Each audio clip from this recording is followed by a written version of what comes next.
আমরা হাত তুলি, নারে তাকবীর।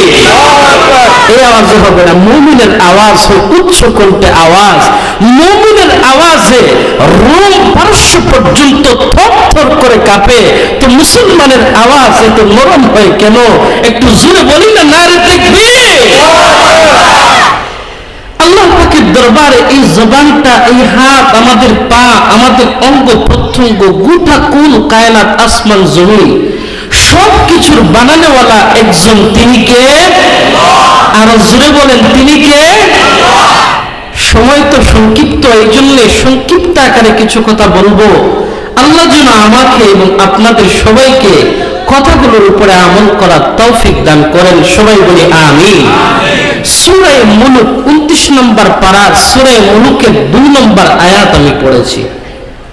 এই আয়াতকে এবং রাসূলের লক্ষ কোটি অমীয় বাণী থেকে মাত্র একখানা হাদিসে পাক পড়েছি।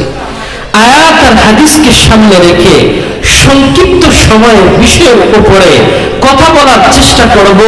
আমরা মনোযোগ দিয়ে শুনবো তো ইনশাআল্লাহ।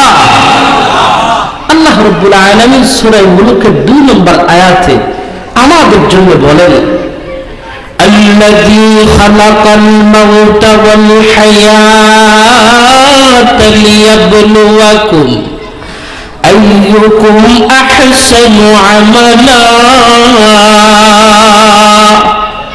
এখানে স্পষ্ট আল্লাহ দুইটি শব্দ উল্লেখ করেছেন, যেটা অর্থ সাধারণ, প্রত্যেক মানুষই জানার কথা। আল্লাহ বলেন হায়াত, আরেকটা হলো মাউত।